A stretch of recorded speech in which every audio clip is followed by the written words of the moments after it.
평강이 우리 모두에게 임하기를 예수님의 이름으로 축원해 드립니다. 오늘 말씀은 디모데전서 6장 11절에서 12절 말씀을 근거로 오직 너 하나님의 사람아 라는 제목으로 하나님 말씀 증거하겠습니다.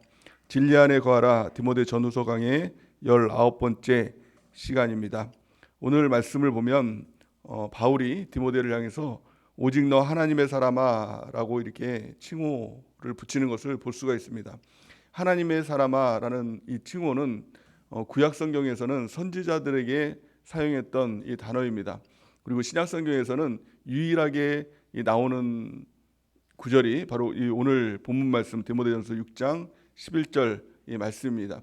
하나님의 사람아 라는 것은 참 놀라운 칭호죠.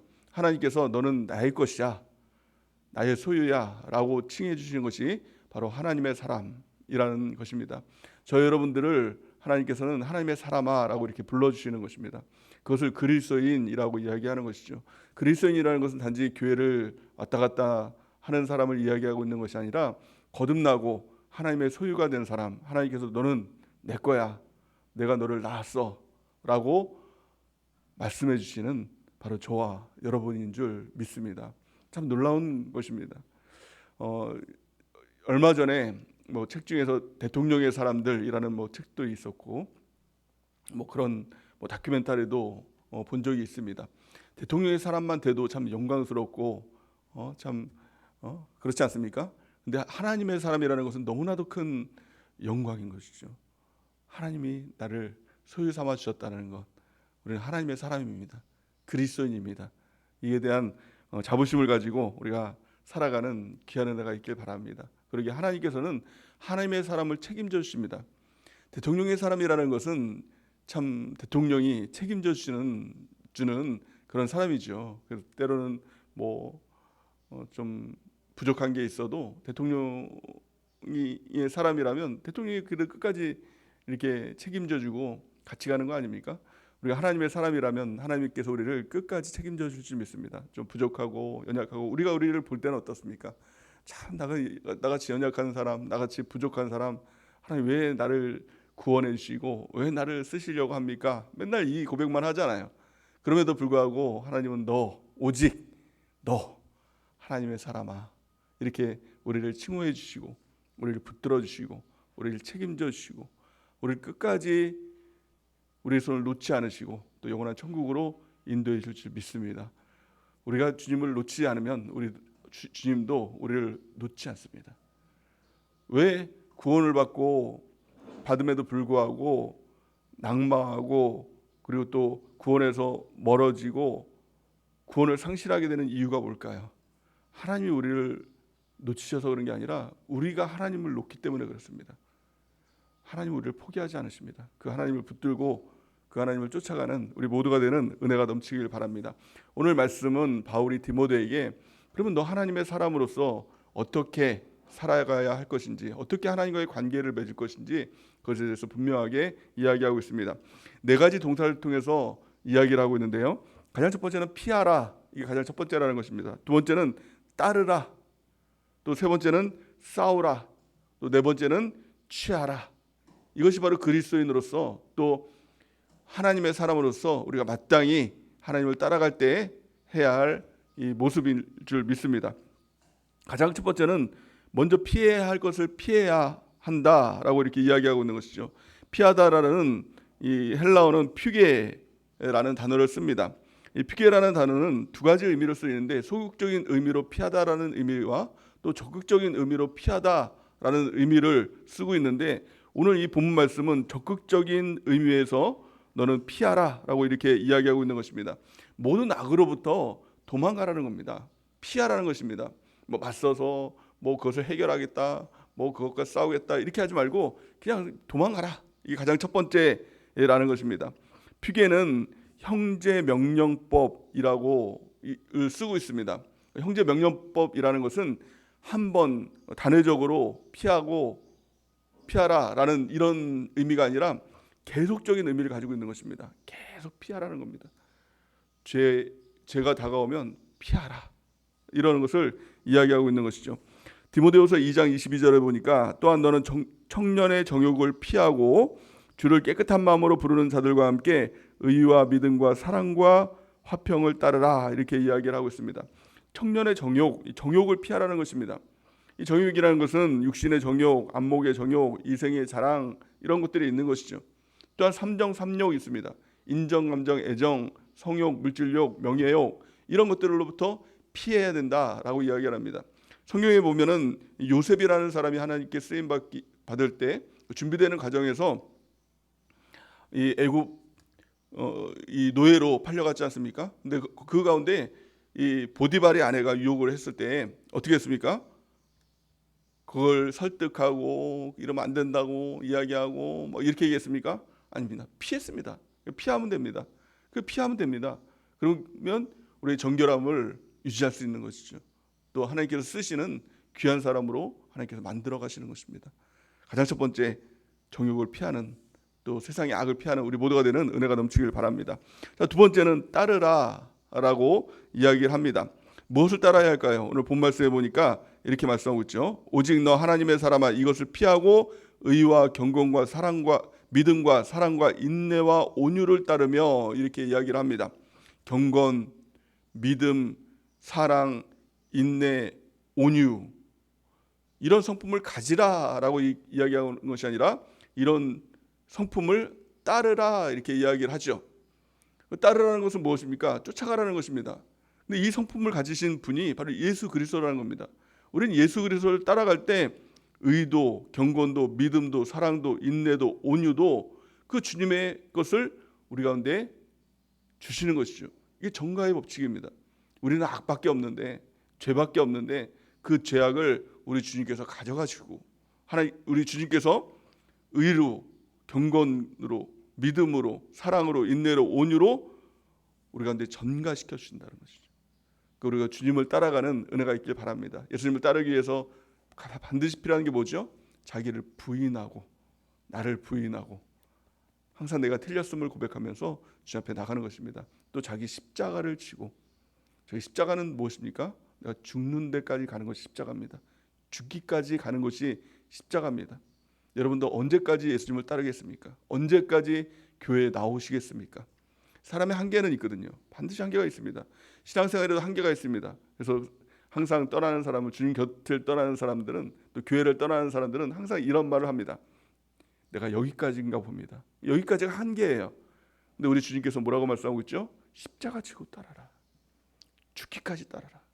여러분, 죽기까지 예수님 믿기 바랍니다. 죽기까지 교회 다니시기 바랍니다. 교회 다니는 게 아니라 교회가 되시기 바랍니다. 교회는 예수님의 몸 아닙니까? 지체 아닙니까?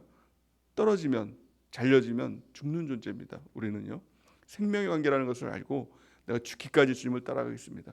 죽기까지 내 교회, 주님의 몸된 교회 지체로서 내가 주님과 함께 하겠습니다. 이 고백 가지고 살아가는 은혜가 넘치기를 바랍니다. 또한요, 디모데후서 2장 22절, 우리 아까 살펴봤던 그 말씀 우리 다시 한번 읽어보겠습니다. 시작. 또한 너는 청년의 정욕을 피하고 주를 깨끗한 마음으로 부르는 자들과 함께 의와 믿음과 사랑과 화평을 따르라. 아멘. 신앙생활은 피하고 따르는 것이다. 이 두 가지를 붙들면 된다는 겁니다. 청년의 정욕을 피하고 주님을 따르는 것. 근데 주님을 어떻게 따릅니까? 혼자서는요, 잘 안 된다는 겁니다. 전도서 말씀에 보니까 한 사람은 피하겠거니와 두 사람이면 맞설 수 있나니 세 겹줄은 끊어지지 않는다라고 말씀하고 있는 것이죠. 디모데후서 말씀에 보니까 청년의 정욕을 피하고 주를 깨끗한 마음으로 부르는 자들과 함께 따르라. 함께 따르면 따를 수 있다는 겁니다. 이것이 무엇입니까? 교회죠. 교회는 함께하는 이 공동체입니다. 서로가 서로를 붙들어주는 것입니다. 내가 좀 안 좋을 때가 있죠. 시험에 들 때가 있죠. 제가 목사지만 저도 시험에 들 때가 있습니다. 때로는 이렇게 마음이 흔들릴 때도 있습니다. 그럴 때 옆에서 붙들어주는 사람이 없으면 무너지는 것입니다. 서로가 서로를 붙들어주는 것이죠. 제가 힘들 땐 우리 담임 목사님께서 또 붙들어주시고, 또 옆에 있는 우리 부목사님들이 또 붙들어주시고, 그런 분을 통해서 같이 가는 것이죠. 또 저는 충만한데 또 옆에 있는 또 목사님이나 전사님이나 또 셀장님이나 집사님이나 힘들어하시는 분들이 있잖아요. 어려워하시는 분들 있잖아요. 같이 일어서서 손 붙잡아주고 같이 가는 것입니다. 같이 가면 갈 수 있는 것이 바로 주님을 따라가는 길이고 영원한 천국길입니다. 혼자서는 패합니다. 아무도 혼자 갈 수 없는 길입니다. 주님을 따라가는 길은 함께 같이 그 길을 따라가는 것입니다. 우리가 함께 주님을 따르는 귀한 은혜가 있길 바랍니다. 세 번째는 무엇입니까? 싸우라 이렇게 얘기합니다. 믿음의 선한 싸움을 싸우라는 것입니다. 싸우다라는 헬라어는 아고니주라는 단어를 씁니다. 분투하다, 전력을 기울이다 라는 뜻을 가지고 있습니다. 특히 운동선수가 경기에서 최선을 다해 싸우다라는 뜻으로 사용을 합니다. 신앙생활은 대충 하면 안 됩니다. 대충 하면 안 돼요. 싸워야 되는 것이죠. 분투해야 되는 것이죠. 힘을 다해서 나가는 것, 이것이 바로 신앙생활인 것입니다. 예배도 힘을 다해야 주님 만나는 것입니다. 기도도 마찬가지죠. 대충 그냥 앉아 있어서 무릎 꿇고 눈 감는다고 그게 저절로 되는 것이 기도가 아니라 힘을 쓰고 애써야 우리 주님의 영적인 세계로 들어갈 수 있는 거 아닙니까? 말씀도 마찬가지예요. 말씀도 읽을 때 아이고 말씀이 안 읽어지네, 안 믿어지네, 이렇게 해서 안 되는 거예요. 믿어질 때까지, 보일 때까지, 이게 말씀이 이게 깨달아질 때까지 계속 해야 되는 것입니다. 힘을 써야 되는 것입니다. 힘을 쓰다 보면 됩니다. 어느 순간 돼요. 운동도 마찬가지잖아요. 처음에 막 힘을 쓰고 애쓰고 막 땀 흘리고 너무 힘든 거예요. 근데 어느 순간에선가 돼요. 뭐 달리기도 마찬가지 아닙니까? 막 처음에 숨차고 어렵고 막 하다가 막 하다 보면은 또 그게 재밌어요. 막 마라톤도 되고 막 이게 되는 거 아닙니까? 그 신앙생활도 마찬가지예요. 처음에는 다 힘듭니다. 누구 뭐 저절로 되는 사람 한 사람도 없죠. 애쓰고 힘쓰고 하다 보면 신앙에도 근육이 붙는 겁니다. 신앙에도 폐활량이 늘어나는 것입니다. 기도도 처음에는 5분 하는 거, 10분 하는 것도 너무 힘겨웠던 사람이 뭐 1시간도 되고 2시간도 되고 하는 것입니다. 말씀 읽는 거 뭐 10분만 봐도 막 졸리고 힘들고 어려웠던 사람이 뭐 1시간, 2시간 하루 종일 말씀 봐도 그것이 달고 오묘한 말씀으로 그 말씀이 들려지는 것입니다. 신앙생활은 사실은 하는 게 아니라 되는 것이다. 근데 되기까지는 힘쓰고 애쓰고 분투하는 그 과정들이 필요하다라는 것을 성경 말씀하고 있는 것이죠. 고린도전서 9장 25절 우리 같이 한번 읽어보겠습니다. 시작. 이기기를 다투는 자마다 모든 일에 절제하나니 그들은 썩을 승리자의 관을 얻고자 하되 우리는 썩지 아니할 것을 얻고자 하노라. 아멘. 이 운동선수와에 비해서 이야기하고 있는 것이죠. 운동선수들이 열심히 일을 합니다. 막 이렇게 운동을 하잖아요. 그 막 국가대표들이 막 이제 운동을 열심히 하죠. 밥도 안 먹고 막 열심히 막 하잖아요. TV도 안 보고 막 핸드폰도 안 보고 열심히 합니다. 왜 합니까? 목표가 있기 때문에. 그 목표가 무엇입니까? 메달이죠. 뭐 올림픽 금메달을 위해서 그렇게 막 뭐 모든 걸 다 쏟아부어서 그렇게 하잖아요. 근데 그 면류관은 뭐예요? 뭐 우리가 보면 금메달 하면은 뭐 대단하다, 뭐 축하하고 이제 하잖아요. 근데 얼마 전에 이제 올림픽 지나갔는데 그때는 대단했지만 지나면 어때요? 그냥 다 잊혀지잖아요. 누가 땄나? 그때는 막 누가 따고 막 대단하는데 1년 지나고 2년 지나고 뭐 3년 지나면 다 잊혀져요. 근데 어떻게 보면 썩을 면류관이죠. 순간적으로는 뭐 칭찬받고 영광스럽긴 하지만 지나가면 시들고 다 이제 잊혀지는 썩을 면류관이에요. 근데 세상 사람들은 그 썩을 면류관을 얻기 위해서 모든 것을 다 쏟아붓는데 우리가 얻는 면류관은 무엇입니까? 우리가 얻을 금메달은 무엇입니까? 영원한 천국의 상급 아닙니까? 영원한 천국의 면류관 아닙니까? 이것을 얻기 위해서 왜 노력하지 않느냐는 겁니다. 왜 그렇게 애쓰지 않냐는 겁니다. 세상 사람도 썩을 면류관을 얻기 위해서, 잊혀질 금메달을 따기 위해서 그렇게 자기의 모든 것을 다 쏟아붓는데 우리의 신앙생활, 영원한 면류관, 썩지 않는 면류관, 천국에서 영원히 빛날 그 면류관을 얻기 위해서 이 땅에서 애쓰고 힘써야 되지 않겠냐라고 성경은 말씀하고 있는 것입니다. 신앙생활은 분투입니다. 정말 그 영원한 면류관을 위해서 우리가 이 땅에서 힘쓰는 우리 모두가 되는 은혜가 넘치길 바랍니다. 이 싸움은, 영적인 싸움은 승패가 중요한 것이 아닙니다. 이기냐 지냐가 중요한 것이 아니라 계속 싸우는 것입니다. 계속 싸우다 보면 영적인 근육이 붙죠. 우리가 자라나면 내 영혼이 자라나는 거잖아요. 영혼에도 근육이 있습니다. 그래서 근육이 약한 사람은요 자꾸 흔들리죠. 작은 일에도 무너지고 작은 뭐 바이러스만 들어와도 영혼이 아파요. 끙끙대요. 근데 영혼이 강하고 근육이 있고 튼튼한 사람은 웬만한 바람 불어도 흔들리지 않습니다. 나는 가리라, 주의 길을 가리라, 나는 주님만 바라봅니다, 천국만 바라봅니다. 뭐 흔들리지 않아요. 우리의 영적인 근육을 키우는 은혜가 있길 바랍니다. 힘을 쓰고 애쓰고 신앙생활 우리가 달려가는 우리 모두가 되는 은혜가 넘치길 바랍니다. 디모데전서 6장 14절 우리 같이 한번 읽어보겠습니다. 시작. 우리 주 예수 그리스도께서 나타나실 때까지 흠도 없고 책망받을 것도 없이 명령을 지키라. 아멘. 우리의 싸움은 언제까지 싸워야 합니까?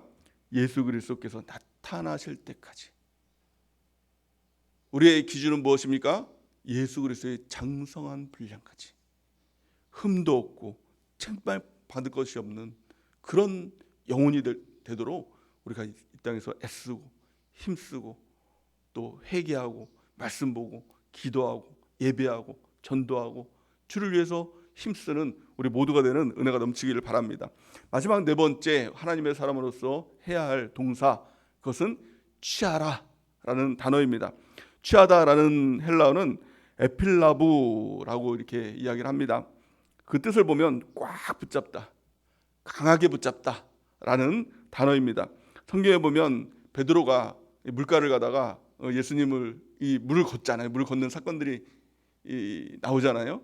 그러다가 이제 다른 것을 바라보면서 풍랑을 바라보면서 믿음이 이제 무너져서 그 물 속으로 빠져들어갈 때 예수님께서 베드로의 손을 잡아주시죠. 이게 바로 이때 쓰는 단어가 에필라부. 예수님께서 그를 꽉 붙잡아 주셨다는 겁니다. 우리 주님께서 우리를 꽉 붙잡아 주시죠. 취해 주시는 것입니다. 뿐만이 아니라 나도 우리 주님의 손을 꽉 붙잡아야 된다. 특별히 영생을 취하라라고 이렇게 얘기하죠. 영원한 생명, 천국 소망, 이것을 우리가 꽉 붙잡아야 된다는 겁니다. 천국은 누가 갑니까? 침노하는 자. 침노라는 뜻이 무엇이죠? 고지를 차지한다는 겁니다. 전쟁할 때 우리가 고지전이라는 것도 있잖아요. 제가 이제 백마 부대를 나왔는데 뭐 보기에는 뭐 방위를 나왔을 것 같지만 그래서 제가 현역을 나왔습니다. 현역 여기 백마 부대 아시죠? 여기 옆에 보면 또 보초도 쓰고 막 그러잖아요. 그 백마 부대의 가장 그 자부심이 뭐냐면 백마고지 전투 알죠? 그래서 백마 부대가 된 거잖아요. 그러니까 백마고지를 점령할 때 그 뭐 직접 뭐 참관한 사람은 없어요. 근데 다 그 얘기하면서 우리 백마 부대가 어떤 부대냐, 백마고지 전투에서 승리함을 통해서 우리 때문에 막 이제 대한민국이 이기게 됐다고 막 그렇게 막 하는 내가 백마 부대입니다. 이처럼 이 당시 때 우리는 없었지만 우리 알잖아요. 그 고지를 전투하기 위해서 생사를 걸고 그렇잖아요. 뭐 돌격 앞으로 하면은 아이고 내가 죽을까봐 무서워서 아니잖아요.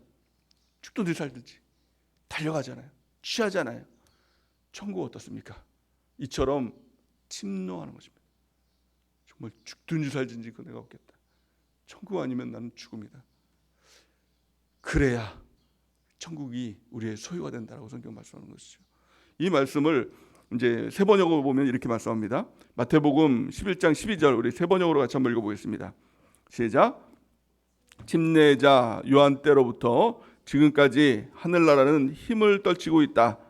그리고 힘을 쓰는 사람들이 그것을 차지한다. 힘을 쓰는 사람이 천국 갑니다. 참 요즘에 뭐 교회들마다 뭐 구원론이 다 다릅니다.